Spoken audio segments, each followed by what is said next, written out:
So the tech test for MLB The Show 22 has been out for a little over 24 hours now, and we have learned so much about the new game already. And there's still 6 more featured premieres SDS is going to do, where we're going to learn more details about the new game, new features, gameplay updates, everything. But in this video, I'm going to go through and tell you all the changes that I've noticed in the tech test. But be sure to hit that subscribe button. We are going to be posting daily MLB The Show 22 news, tips, and gameplay. So be sure to hit that subscribe button. Hopping right into it, the obvious one is co-op, which is the brand new 2v2 or 3v3 online game mode. Dude, I played this a little bit yesterday. It's actually so freaking fun. I doubt it'll be as fun playing with random people, but if you play with your friends, it's a blast. If you haven't played it yet, I definitely recommend getting a group of friends on, getting 2-3 of you guys on, and hopping into a game, trying it out, because it is a lot of fun. But there is definitely some changes that could be made. One, it's very hard to even get into a game. It takes about 4 tries, because you just keep getting kicked. And I feel like there needs to be some kind of layout or groundwork for the game. For example, teams in Madden,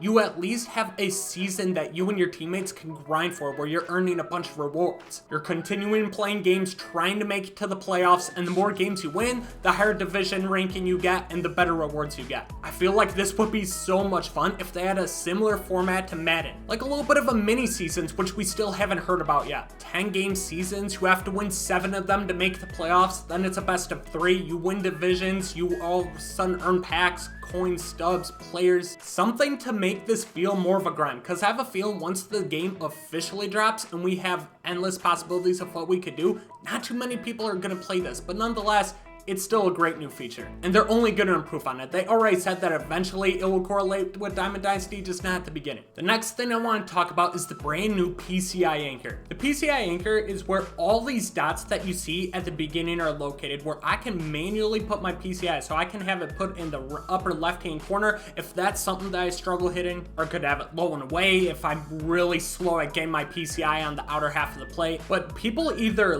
love this or they hate this brand new feature. I personally love it. A lot of people think it's maybe for people who are beginners or struggle catching up to like an up and in fastball, but I think it can help some good players too. I struggle very much at hitting pitches down the middle because I pull my PCI down too much. When you do that, you don't go there. You let go of the PCI, you end up right back to where your PCI anchor is. So even though I'm here, I could start my PCI all the way on the other side of the plate, and then this way, if it's an up and in pitch, I can just let go and it'll kind of go towards it, making it a little bit easier to catch up to those fastballs. All you gotta do to do this is you gotta go over to your options, gameplay settings, make sure that you have the PCI anchor on, PCI dots on, play coverage indicator, everything turned on, and then you do L3, which is just pushing in the left analog stick, and then you move it to where you want. You hold down L3 and you can move it. So I want up and in. We have it down the up and in corner. It's a low and down fastball. Dude, did I just crank that? Get out, ball. Not even close. Holy shit. Let's say I want to go low and middle now. So we're going to have it low and middle. Same thing. I like saying up and in though, just because up and in fastballs are the hardest balls to catch up to. I feel like it's a change that's going to take people some time to get used to, but I could also see a lot of people just using it because it is pretty cool. It makes it hitting a little bit easier. Let's switch over to the pitching side. Last year, the meta was up and in fastballs, up and in sinkers. They just blew by everybody. But now, especially with pinpoint, you were able to control it precisely. It was always in the spot that you wanted it. But now we have the par, which you see is that black shadow around the ball. That black shadow, oh my god, I'm way off. I'm not good at pinpoint. I haven't done it. But that black shadow is going to determine where, if it's a perfect pitch, that is where the ball's like the perimeter of where the ball's going to end up. So fastball, you obviously have the most control over. So your par, which is that black shadow, is going to be a lot smaller. And I just gave up a hit. They tried to change the meta by having the up and in fastball. All of a sudden, the par is a lot bigger, so it's going to be a lot harder to control. So you see how small the fastball is when you go up. Let's go up, and you see it gradually gets bigger.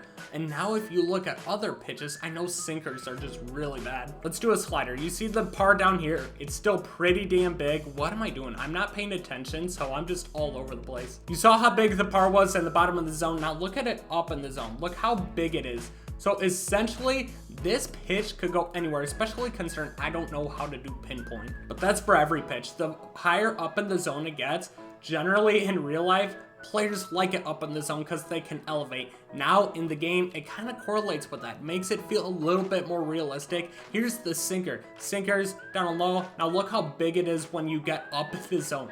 The par just gets so much larger. So you don't have nearly as much control as you did last year with these pitches. So you're gonna see a lot more mistakes with the slider or with the off-speed pitch. Fastball still obviously has the best command, but I don't think a sinker is gonna be the meta this year.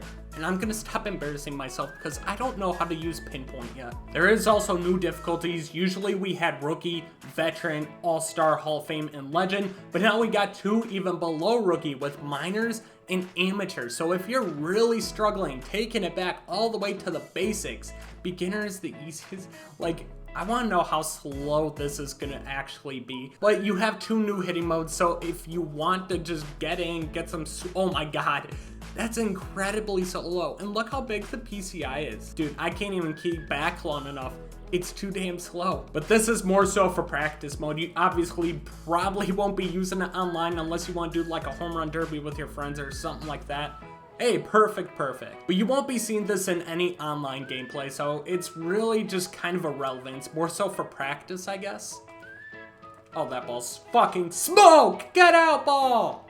Damn it. Another new thing is you see this little dot between our names? That is the brand new momentum meter that is in the game. Basically, it's going to keep either going towards my side or his side, depending on how the outcome of the game is going. It really plays no significance whatsoever. Only thing it's really could do is say every few innings that I have like a 67% chance of winning. That's about all it can do. It's really kind of irrelevant. But nonetheless, it's a new gameplay feature and it's not the same old thing as every other year. Now let's talk about the very little things that we know about Diamond Dynasty. First things first, I love opening free packs. Even though none of this matters, it's still fun. But they have a new pack opening animation. So when you open it up here, you'll see it right, oh shit, I got a lot of packs. Right here, how it opens up where the cards kind of spread out.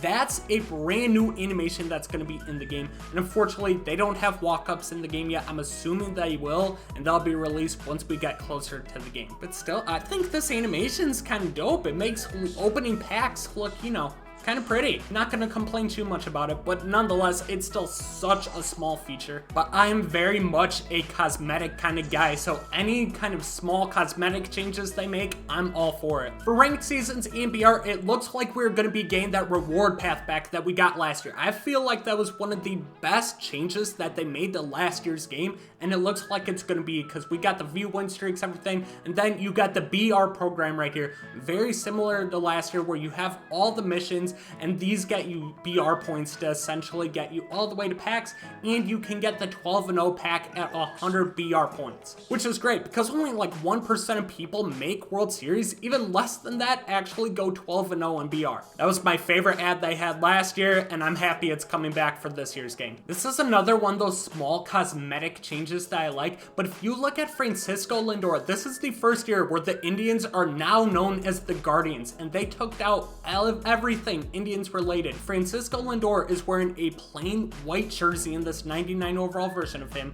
and then this Kenny Lofton used to have Indians across the chest. He no longer has anything across the chest, so they got rid of everything that said Indians. And if you look at their live series card, it either says Cleveland across the jersey or it says Guardians somewhere, and that they got a bunch of guys with just some headshots, so they're really behind on that. But there's a version of Austin Hedges in a Guardians uniform and a lot more headshots. They also have the new Guardians logo in the game, and honestly, I was pretty hesitant at it when I saw the real version, but looking at it in the game and the uniforms, it actually looks pretty fucking dope. Those small cosmetic changes, man, I love them. One thing that I was really hoping that coming into the year they would do is kind of hold back on outlier. Last year, it seemed like every pitcher was getting outlier, and it just became way too difficult to hit. I feel like only a few pitchers actually qualify enough to get outlier, and it seems like they may have at the start at least held back a little bit on it. For example, Jacob deGrom throws more 100-mile-per-hour fastballs than anybody else in the league. He does not have outlier on his live series card, even though he has 99 velo. Garrett Cole also throws gas. He does not have outlier on his live series card. But the pitchers that do are confusing because Corbin Burns does not throw harder than Jacob deGrom. But yet, Corbin Burnes has outlier. He throws nowhere near 100 miles per hour. Aroldis Chapman, outlier was basically implemented into the game because of how hard he threw, and being the only one with that kind of velocity, he does not have outlier anymore. But they did at least give some guys who deserve an outlier. Emmanuel Clase, one of them. He is the nastiest cutter I've ever seen. You can't see it because my face is in the way. But there, he's got a 102 mile per hour cutter. He's got the outlier on the cutter. Then I thought this one was random as hell, but Gregory Soto, 67 overall, has outlier on his sinker. That's going to be a nasty BR card, but these are the only 3 ones that I've found so far. So I'm going to have to go through and obviously look and see if there's any more hidden gems. But it looks like if DeGrom, Cole, Chapman do not have outlier, it seems like they may be holding back a little bit. Granted, it is the tech test and it is live series cards. So once we get better cards, we'll definitely probably see more outlier pitchers. I'm just hoping they hold it back at least a little bit. This one isn't showcasing in the tech test because it's not in the game yet, but Ship It Stadium is going to be back. For those of you who don't know what Ship It is, basically it's a minor league park that everybody uses. It takes place in Denver, Colorado, and it has max elevation. So people come here, there's a lot less flag, and it ends up being a slugfest because the ball just flies off the bat. Tons of home runs, but now at Ship It, it no longer has max elevation. They said that in the live stream on Thursday. That right there is a huge takeaway because now Ship It will not be used as a home run stomping ground for players. So I think that's a freaking dub in itself and figured might as well talk about it. There we go, boys. That is everything that I have learned so far from the tech test of MLB The Show 22. But the game's only been out for 24 hours, so there's still so many things that we do not know. So let me know in the comment section if you've noticed anything else. Subscribe to the channel if you're new, and I'll catch you guys later. Peace out.